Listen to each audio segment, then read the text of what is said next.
Assalamualaikum warahmatullahi wabarakatuh.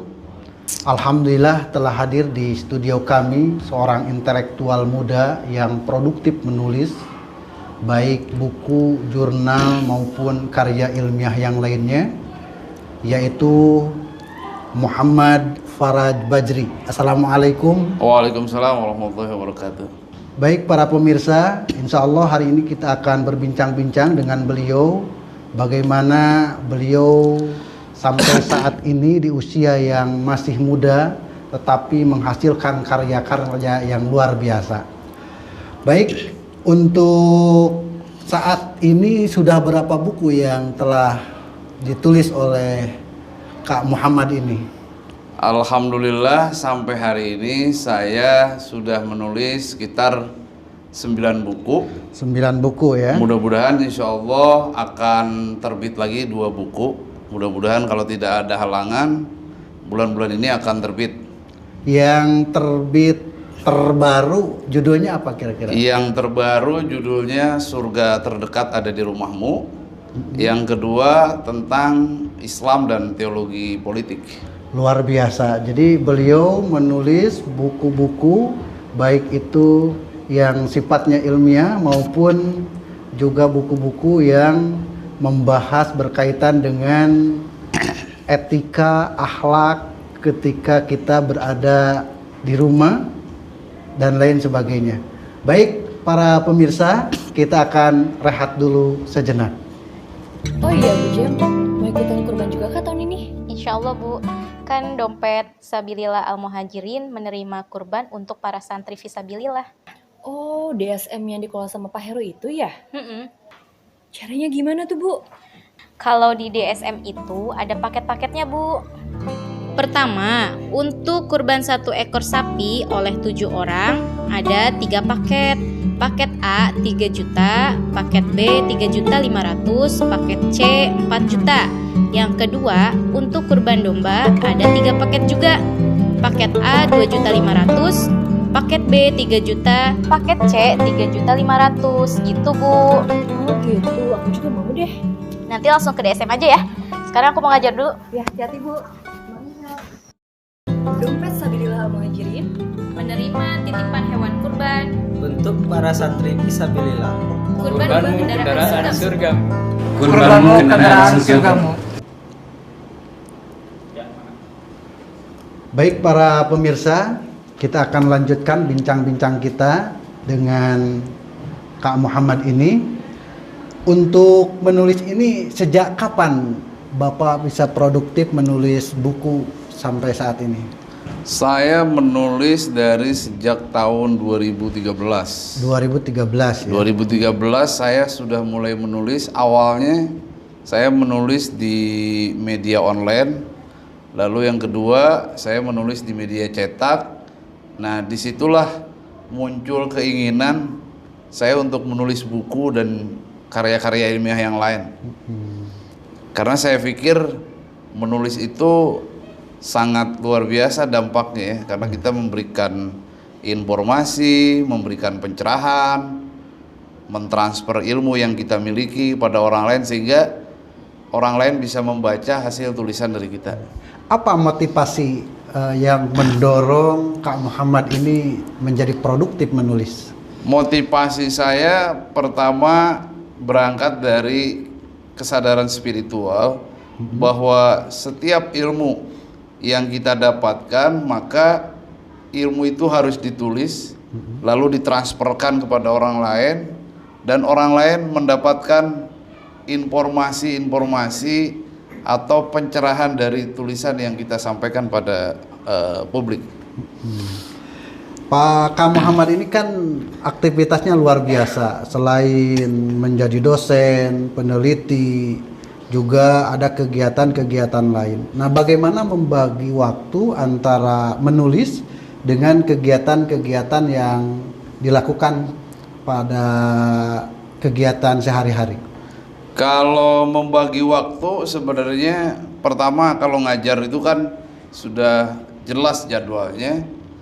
Maka sebenarnya banyak waktu kita untuk menulis. Karena kalau mengajar itu kan jadwalnya sudah jelas ya.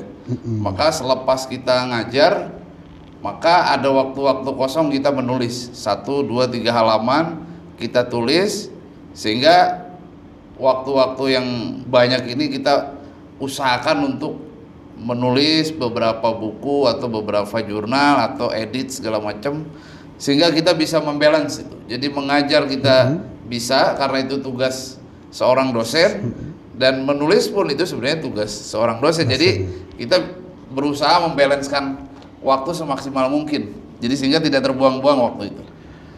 Baik pemirsa, jika Anda bukan anak seorang raja dan bukan anak seorang ulama besar, maka menulislah. Imam Al-Ghazali.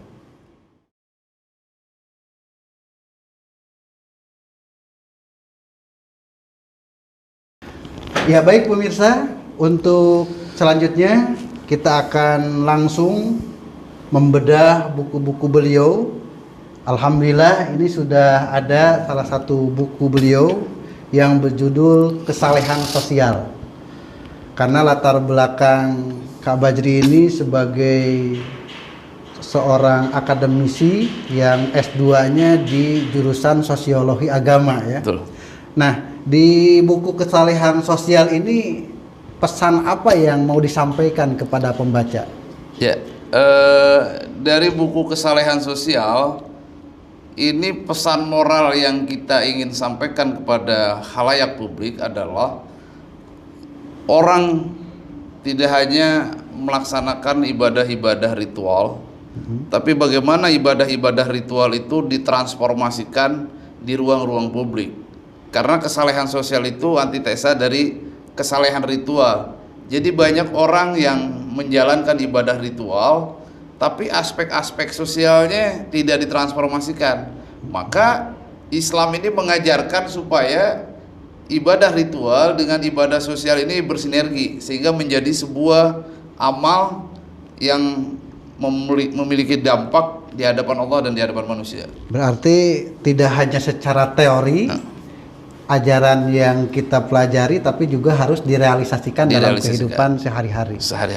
Baik, yang selanjutnya ini ada buku yang ditulis oleh Kak Muhammad Bajri, ini adalah Fikih Kesehatan Kontemporer. Nah, untuk fikih kesehatan kontemporer ini beliau ajarkan di Akademi Kebidanan ya, Akademi Kebidanan. Nah, apa maksud dan tujuan serta isi dari buku Fikih Kesehatan Kontemporer ini? Jangan dulu dijawab, kita rehat dulu sejenak.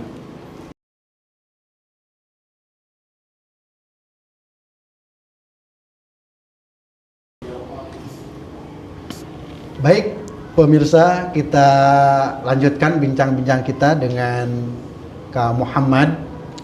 Beliau tadi akan menjelaskan isi buku dari Fikih Kesehatan Kontemporer. Ya, baik. Kira-kira pesan apa yang disampaikan di buku ini untuk pembaca? Jadi di Fikih Kesehatan Kontemporer ini kan pada aspek medis sudah banyak dibahas. Nah, pendekatan agama itu sangat jarang. Maka saya punya inisiatif bagaimana menyelesaikan persoalan-persoalan medis dengan pendekatan fikih. Karena ulama-ulama dulu itu berbeda pandangan ketika menyelesaikan persoalan medis. Misalnya di dalam medis ada tentang aborsi, organ tubuh, ada virus HIV, AIDS. Nah, para ulama itu berbeda pandangan dalam menyelesaikan persoalan-persoalan medis. Jadi kalau persoalan medis sudah selesai, nah kita ingin memberikan pencerahan pada aspek tentang pendekatan agama. Karena di dalamnya banyak pandangan-pandangan para ulama ketika berbicara tentang persoalan-persoalan medis. Karena kan persoalan medis tidak terlalu banyak dibahas di Al-Quran, maka para ulama memiliki ijtihad. Ya, apakah dalam penulisan fikih kesehatan kontemporer ini berkolaborasi dengan seorang medis atau hanya pandangan dari sisi keagamaan saja? Saya berkolaborasi dengan tenaga medis, terutama karena di kata pengantar itu ada Dr. Hussein. yang notabene dia sebagai direktur rumah sakit holistik.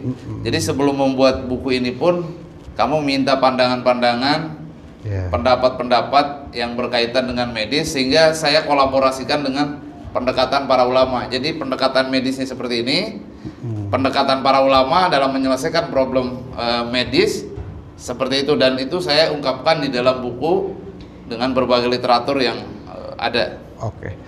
Sangat luar biasa buku fikih kesehatan kontemporer ini dan layak dibaca oleh kita. Kalau membutuhkan buku-buku Pak Muhammad Bajri ini dari mana kita bisa? Bisa langsung hubungi, mungkin nanti bisa komunikasi dengan saya via WA, karena beberapa buku ini ada yang memang dicetak langsung seperti fikih kesehatan kontemporer ini oleh Transispo Media Jakarta. Kalau kesalehan sosial itu di Jogja, dan selainnya di Gramedia. Oke. Luar biasa, mudah-mudahan ini jadi inspirasi kita. Dan juga selain itu juga ada, ini berkaitan dengan yang sekarang masih hangat ya, yang sekarang isu-isu masih hangat, apalagi ini pergulatan politik yang saat ini semakin memanas begitu pasca Pilpres. Dulu sebelum Pilpres betul-betul warga negara Indonesia ini meruncing ya, panas banget luar biasa suhu politiknya begitu. Dan kemarin pasca corona pun sudah ada lagi yang turun ke jalan begitu.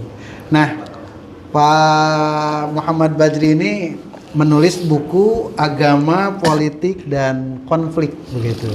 Nah, apakah ini ada relevansi dengan kejadian yang terjadi di bumi pertiwi di Indonesia ini? Sangat berkaitan sekali, karena sebenarnya esensi agama ini kan muatannya nilai kebaikan, nilai kedamaian, nilai sakralitas, dan agama ini mengajarkan seluruh umatnya untuk melakukan kebaikan. Hanya di dalam buku itu kita kemukakan tentang bagaimana agama dan politik dan konflik ini akan selalu bersinggungan, karena tidak sedikit konflik-konflik yang terjadi itu banyak mengatasnamakan agama, yang memang itu sengaja diset oleh kelompok para elit politik yang ingin mengambil keuntungan dari terjadinya problem-problem yang ada di Indonesia, sehingga agama ini yang awalnya suci itu tidak lepas dari permainan-permainan para elit yang menggunakan agama untuk kepentingan-kepentingan politiknya, sehingga agama ini menjadi rusak, direduksi nilainya oleh kelompok-kelompok elit, sehingga disitulah terjadi polarisasi antara kelompok yang pro dan tidak untuk mengundangkan agama.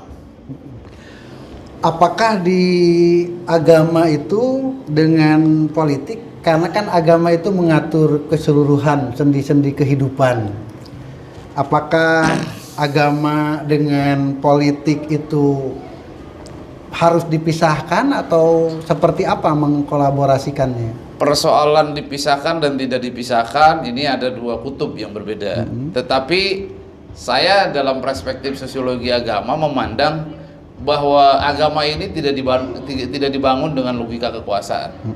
Agama dibangun dengan logika kebaikan. Jadi dalam sudut pandang sosiologi agama, saya pada prinsipnya memandang bahwa agama dan politik tidak bisa dipisahkan.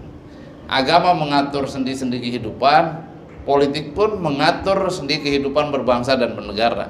Jadi agama dan politik, agama dia harus mengontrol jalannya politik, politik kekuasaan harus memberikan jalan pada kelompok agamawan untuk menjalankan nilai-nilai kulturalnya dalam kehidupan, sehingga agama dan politik ini harus bersinergi.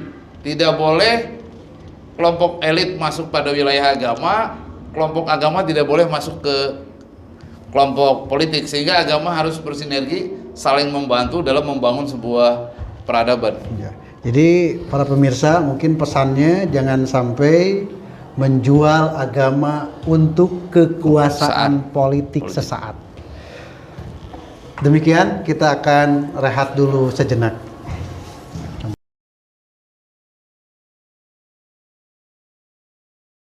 Baik, para pemirsa, masih ada buku yang ditulis oleh beliau, yaitu yang ada di tangan saya dengan judul Berjalan di Bawah Cahaya.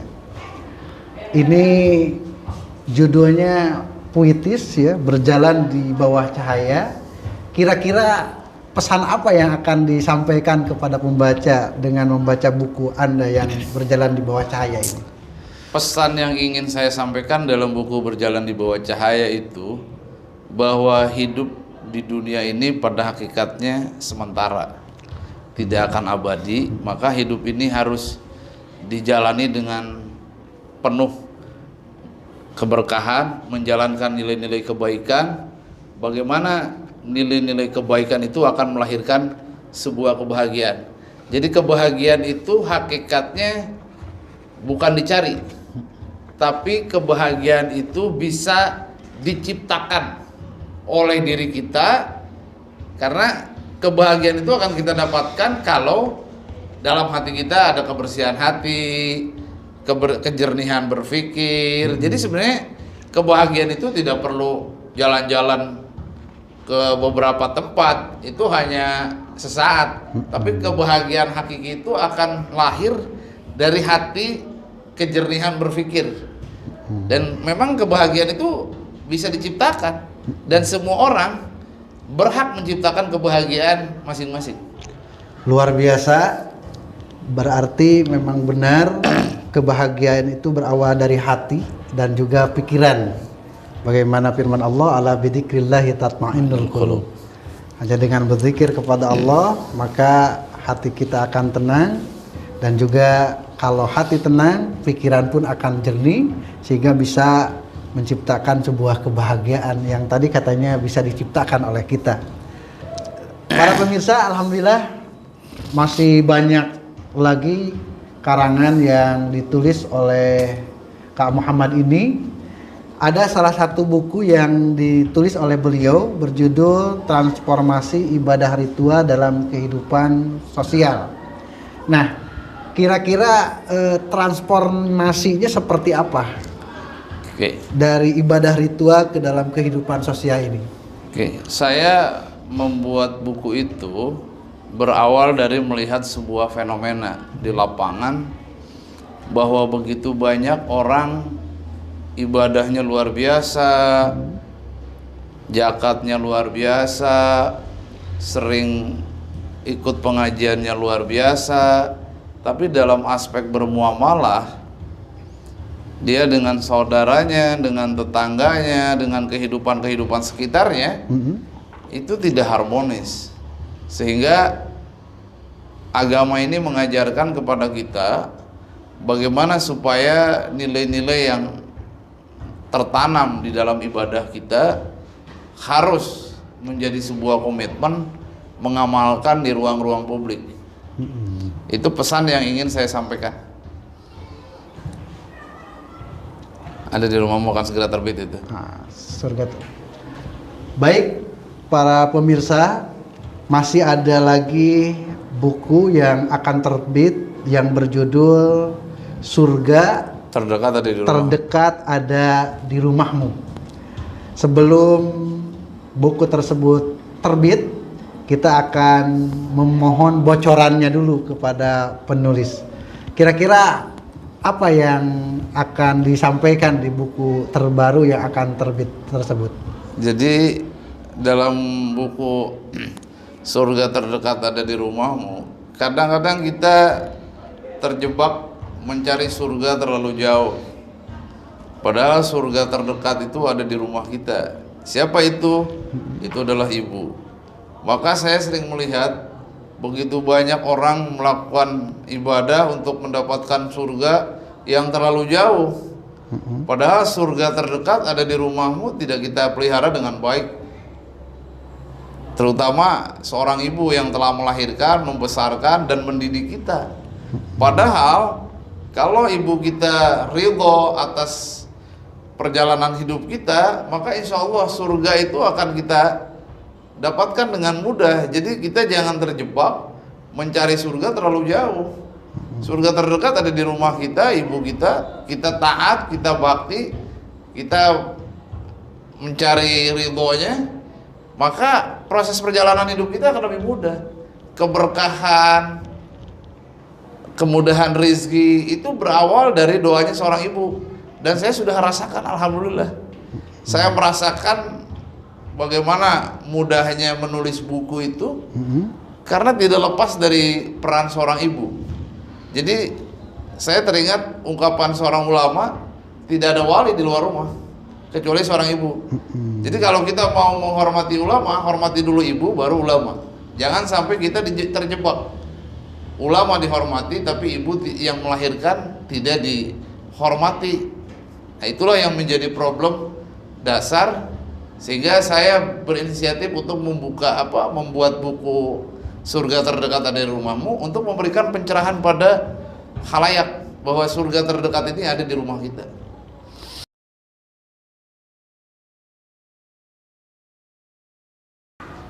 Baik, kita lanjutkan perbincangan kita. Ini sangat luar biasa, menarik.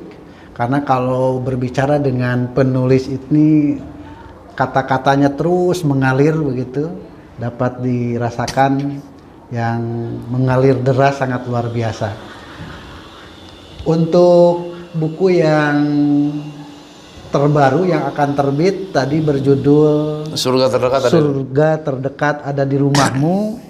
Sesungguhnya kita juga pernah membaca buku yang berjudul Ada Surga di Rumahmu ya, karangan Al-Habsyi.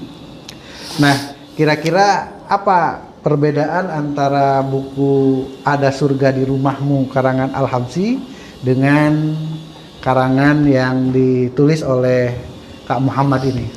Oke, jadi buku yang saya tulis Surga Terdekat Ada di Rumahmu itu karena di dalamnya kita ada bukti-bukti kesuksesan seorang anak yang mampu berkelana ke luar negeri.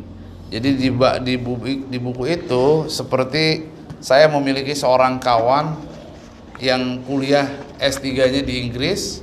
Dia bisa sukses, malang melintang di luar negeri. Lalu saya wawancara, apa yang membuat Anda sukses? Dia menjawab, kesuksesan saya tidak terlepas dari peran orang tua. Pertama itu. Yang kedua, saya punya sahabat, dia sekarang menjadi atase pendidikan di Kedutaan Indonesia di Riyadh, Arab Saudi, yang begitu setiap harinya dia menelepon ibunya. Bayangkan saja, berarti bersilaturahmi ya dengan setiap hari dia telepon ibunya yang berada di Purwakarta, anaknya berada di Saudi. Dia setiap hari sampai dia sukses di luar negeri. Saya tanya, kenapa yang membuat Anda ini bisa sukses? Padahal titel akademiknya tidak terlalu tinggi, tapi dia bisa sukses. Dia bilang, saya setiap hari telepon dan saya setiap hari memohon doa pada ibu saya supaya proses perjalanan hidup. Yang tiga, di dalam buku itu juga kita cantumkan ada seorang ulama yang bermukim di Amerika Serikat. Dia ceramah hampir setiap hari lintas penjara. Saya tanya, kenapa Anda bisa sukses berada di Amerika Serikat ini, di negara besar, sedangkan Anda dari Purwakarta? Dia jawab, semua itu tidak lepas dari motivasi dan doa dari orang tua. Nah, kesuksesan itulah yang saya dapatkan dari mereka. Saya terinspirasi membuat buku itu. Ternyata mereka bisa sukses, mendapatkan gelar, mendapatkan keberkahan rezekinya karena peran doa dan seorang ibu. Maka saya membuat buku ini untuk memberikan informasi bahwa Anda ini tidak perlu mencari surga terlalu jauh. Yang penting Anda taat, Anda bakti kepada ibu Anda, insya Allah Anda sukses. Satu itu. Yang kedua, di dalam buku itu juga kita cantumkan peran para wanita zaman-zaman dahulu yang sukses. Dia karena begitu taatnya kepada seorang ibu. Orang boleh pandai setinggi langit, tapi selama ia tidak menulis maka akan hilang dari sejarah. Menulis untuk keabadian. Pramudia Ananta Tur. Baik, sangat luar biasa menarik perbincangan kita dengan seorang intelektual muda yang sangat produktif menulis. Terakhir, pesan-pesan yang disampaikan ke pemirsa agar para pemirsa juga menjadi lebih produktif dalam menulis. Silakan. Ya, pesan-pesan yang ingin saya sampaikan pertama, menulis itu akan menyehatkan. Menulis itu akan menyehatkan jiwa raga, akan mencerdaskan, akan memperkuat hazanah intelektual. Jadi menulis itu sebenarnya tidak ribet. Yang paling penting adalah menulis itu ada kemauan dan ada kesadaran spiritual. Jadi menulis itu tidak perlu menggunakan standar ilmiah yang terlalu tinggi, yang mudah saja, yang bisa difahami. Karena kata Imam Ali, husnul khaut mafatihir rizki. Jadi menulis itu akan memudahkan rizki. Jadi orang yang menulis itu tidak perlu khawatir nulis apa yang perlu kita tulis. Memang sebagian orang menganggap menulis itu membosankan karena fashionnya belum ketemu. Tapi kalau fashionnya sudah ketemu, asik. Menulis itu mengalir dengan bahasa-bahasa yang mudah dipahami. Bagaimana para ulama terdahulu menulis, itu mereka mengalir dan mereka terkenal itu bukan karena jabatan, kekuasaan dan uang, melainkan karena hasil tulisan-tulisan. Jadi saya harap mari kita sama-sama untuk membudayakan literasi, memperkuat hazanah intelektual, karena peradaban suatu bangsa itu akan ditentukan oleh budaya literasi.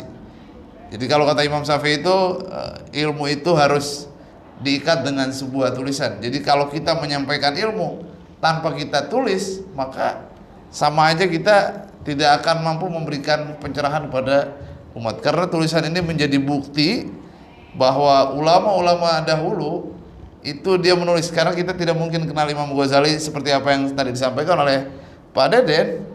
Kita tidak mungkin kenal yang namanya Imam Ghazali, Ibnu Sina, Ibnu Rus kalau bukan dari tulisan mereka.